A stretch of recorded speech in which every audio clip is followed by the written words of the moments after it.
Chapter 7. The flood covers the earth. When everything was ready, the Lord said to Noah, "Go into the boat with all your family, for among all the people of the earth, I can see that you alone are righteous. Take with you 7 pairs, male and female, of each animal I have approved for eating and for sacrifice, and take 1 pair of each of the others. Also take 7 pairs of every kind of bird. There must be a male and a female in each pair to ensure that all life will survive on the earth after the flood. 7 days from now, I will make the rains pour down on the earth, and it will rain for 40 days and 40 nights until I have wiped from the earth all the living things I have created." So Noah did everything as the Lord commanded him. Noah was 600 years old when the flood covered the earth. He went on board the boat to escape the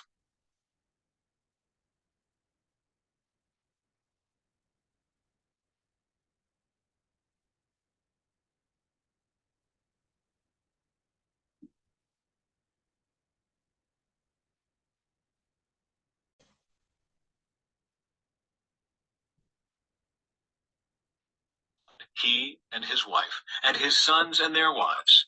With them were all the various kinds of animals, those approved for eating and for sacrifice, and those that were not, along with all the birds and the small animals that scurry along the ground. They entered the boat in pairs, male and female, just as God had commanded Noah. After 7 days, the waters of the flood came and covered the earth. When Noah was 600 years old, on the 17th day of the 2nd month, all the underground waters erupted from the earth, and the rain fell in mighty torrents from the sky. The rain continued to fall for 40 days and 40 nights. That very day, Noah had gone into the boat with his wife and his sons, Shem, Ham, and Japheth, and their wives. With them in the boat were pairs of every kind of animal, domestic and wild, large and small, along with birds of every kind. 2 by 2 they came into the boat, representing every living thing that breathes. A male and female of each kind entered, just as God had commanded Noah. Then the Lord closed the door behind them. For 40 days the floodwaters grew deeper, covering the ground and lifting the boat high above the earth. As the waters rose higher and higher above the ground, the boat floated safely on the surface. Finally, the water covered even the highest mountains on the earth, rising more than 22 feet above the highest peaks. All the living things on earth died: birds, domestic animals, wild animals, small animals that scurry along the ground, and all the people. Everything that breathed and lived on dry land died. God wiped out every living thing on the earth: people, livestock, small animals that scurry along the ground, and the birds of the sky. All were destroyed. The only people who survived were Noah and those with him in the boat. And the floodwaters covered the earth for 150 days. Chapter 8. The flood recedes. But God remembered Noah and all the wild animals and livestock with him in the boat. He sent a wind to blow across the earth, and the floodwaters began to recede. The underground waters stopped flowing, and the torrential rains from the sky were stopped. So the floodwaters gradually receded from the earth. After 150 days, exactly 5 months from the time the flood began, the boat came to rest on the mountains of Ararat. 2.5 months later, as the waters continued to go down, other mountain peaks became visible. After another 40 days, Noah opened the window he had made in the boat and released a raven. The bird flew back and forth until the floodwaters on the earth had dried up. He also released a dove to see if the water had receded and it could find dry ground. But the dove could find no place to land because the water still covered the ground. So it returned to the boat, and Noah held out his hand and drew the dove back inside. After waiting another 7 days, Noah released the dove again. This time the dove returned to him in the evening with a fresh olive leaf in its beak. Then Noah knew that the floodwaters were almost gone. He waited another 7 days and then released the dove again. This time, it did not come back. Noah was now 601 years old. On the first day of the new year, 10.5 months after the flood began, the floodwaters had almost dried up from the earth. Noah lifted back the covering of the boat and saw that the surface of the ground was dry. 2 more months went by, and at last the earth was dry. Then God said to Noah, "Leave the boat, all of you, you and your wife and your sons and their wives. Release all the animals, the birds, the livestock, and the small animals that scurry along the ground, so they can be fruitful and multiply throughout the earth." So Noah, his wife, and his sons and their wives left the boat, and all of the large and small animals and birds came out of the boat, pair by pair. Then Noah built an altar to the Lord, and there he sacrificed his burnt offerings, the animals and birds that had been approved for that purpose. And the Lord was pleased with the aroma of the sacrifice and said to himself, "I will never again curse the ground because of the human race, even though everything they think or imagine is bent toward evil from childhood. I will never again destroy all living things. As long as the earth remains, there will be planting and harvest, cold and heat, summer and winter, day and night." Chapter 9. God confirms his covenant. Then God blessed Noah and his sons and told them, "Be fruitful and multiply. Fill the earth, all the animals of the earth, all the birds of the sky, all the small animals that scurry along the ground, and all the fish in the sea will look on you with fear and terror. I have placed them in your power. I have given them to you for food, just as I have given you grain and vegetables. But you must never eat any meat that still has the lifeblood in it. And I will require the blood of anyone who takes another person's life. If a wild animal kills a person, it must die. And anyone who murders a fellow human must die. If anyone takes a human life, that person's life will also be taken by human hands. For God made human beings in his own image.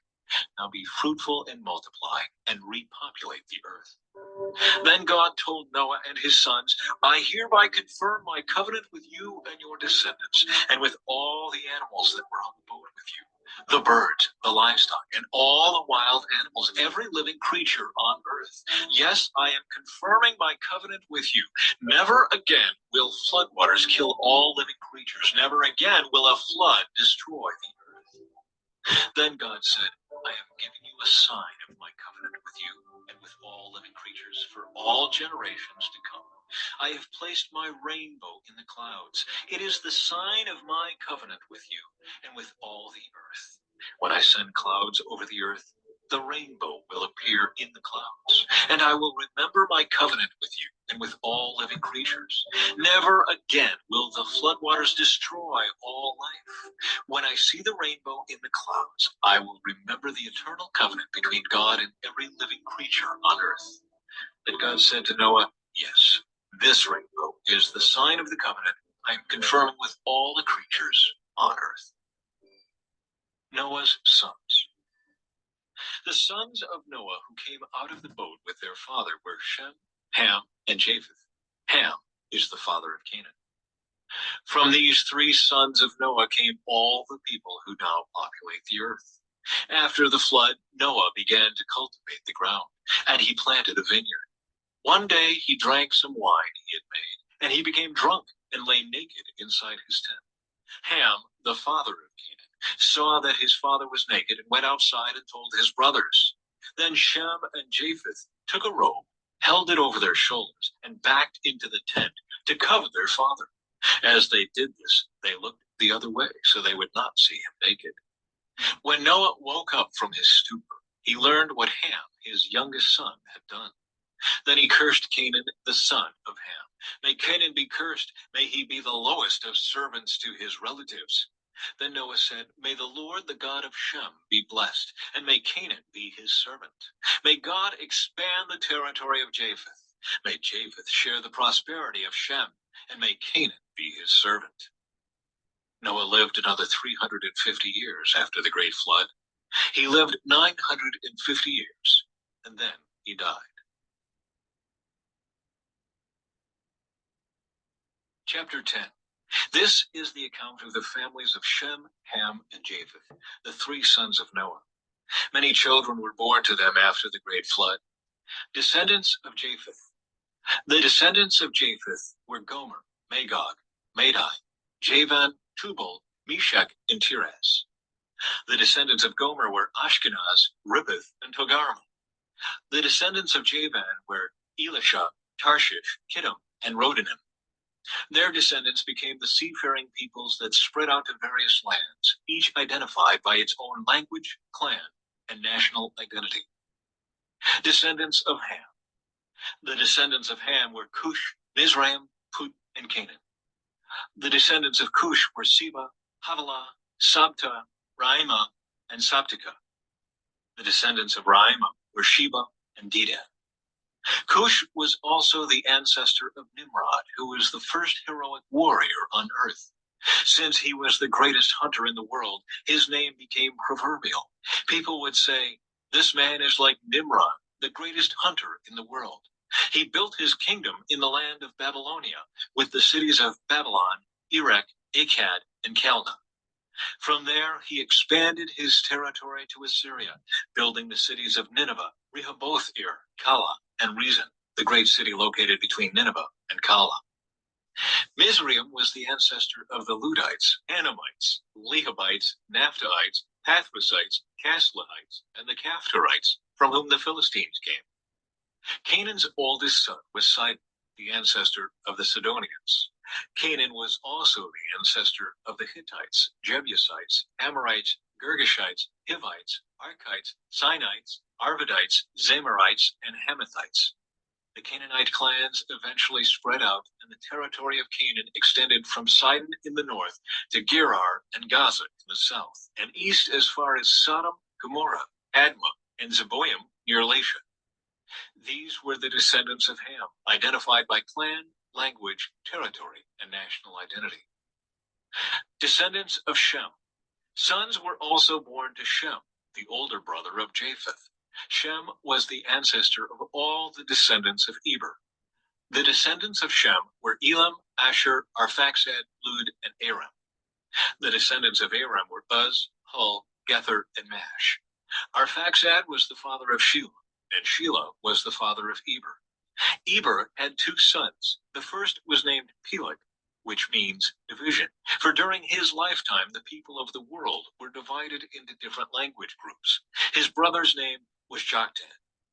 Joktan was the ancestor of Almodad, Sheleph, Hazarmaveth, Jira, Hadoram, Uzal, Diklah, Obal, Abimael, Sheba, Ophir, Havilah, and Jobab. All of these were descendants of Joktan. The territory they occupied extended from Misha all the way to Sephir in the eastern mountains. These were the descendants of Shem, identified by clan, language, territory, and national identity. Conclusion. These are the clans that descended from Noah's sons, arranged by nation according to their lines of descent. All the nations of the earth descended from these clans after the great flood.